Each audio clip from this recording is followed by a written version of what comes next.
One area, for example, where the difference when it comes to hierarchy is very visible is what is the best university in a country. This is one of the ways you can tell whether people are hierarchical or not, or rather whether they were brought up in a hierarchical culture or not, because their response to that question will be very different. So let's take the situation in Canada. If you ask a group of Canadians, what is the best university in Canada? The answer you will typically get sounds like this. First, silence. Nobody says anything. Then, after a little while, somebody will say the name of one university, and everybody starts laughing, because everybody knows that this person graduated from that university. And the reason people laugh is fundamentally the question makes no sense. If you ask Canadians what is the best university in Canada, their reaction will be, how do you measure best? Do you mean the best program? And so on. So, Maclean's publishes a ranking every year. And every year it changes. Actually, I should say Maclean's publishes 150 different rankings, because there's a ranking for how many Nobel Prize winners teach at the university, a ranking for the athletic facilities, there's a ranking for tuition and so on. I mean, this has got lots of rankings. Fundamentally in Canada, the situation is like this. Let's say that this bell curve represents the distribution of skills of students in university number one, whichever one is number one according to Maclean this year.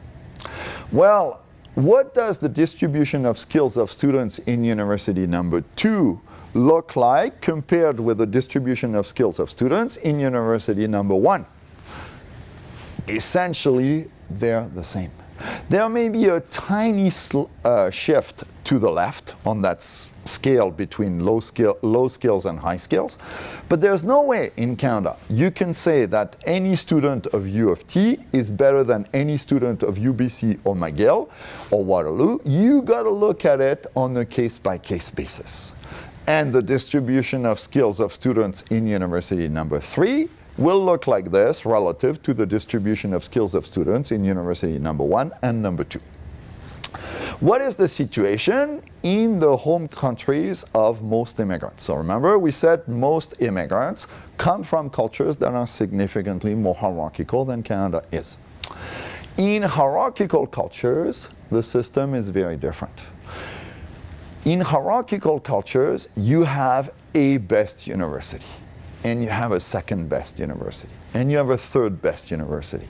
And it is absolutely obvious to everyone in the country that any graduate of university number one is better than any graduate of university number two. So for example, if I ask a room full of Japanese what is the best university in Japan, well, you'll get University of Tokyo. And everybody says that instantly. They all agree it's a fact of life.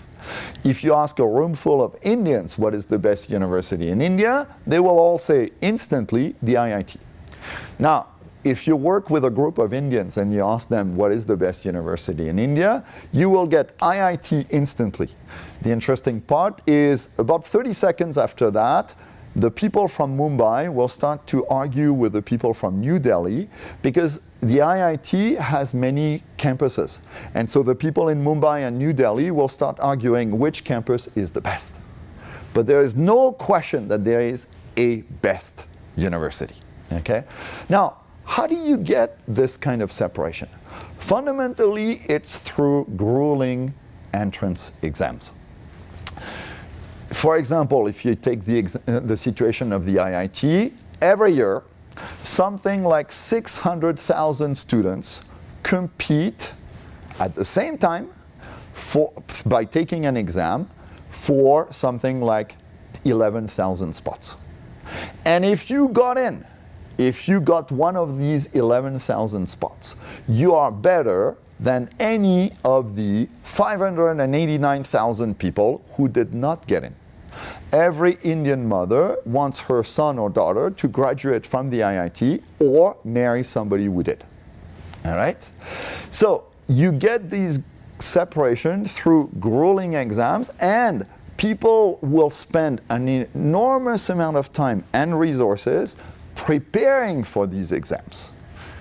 So, for example, I met a lady in Toronto who graduated from the IIT, and she said that her parents started to pay for tutoring lessons to prepare her for the entrance exam 6 years before the exam. So, as you can appreciate, there was no time for extracurricular activities, no time for chores. She never washed the dishes. Her mother would bring her tea. If she wanted a cup of tea, the mother would go and bring the cup of tea so she could stay focused on her studies. All right? So it's a very different system. Where it quite often comes to a head, it goes like this. An immigrant comes to Canada, goes for a job interview, and people ask them, well, which university did you graduate from? And the immigrant will say proudly, I graduated from the best university in my country. And the person on the receiving end will say, good for you. And in one sentence, you have negated, in essence, 10 years of their life. And that creates a lot of challenges. On the flip side, where it also creates problems, is many immigrants keep asking, what is the best university in Canada? Where should my son or daughter go for university? Not realizing that it is different. Because how do Canadian students choose the university they're going to go to? It is not based on the ranking. In hierarchical cultures, that is the only criterion that people use to decide to which university I'm going to go to.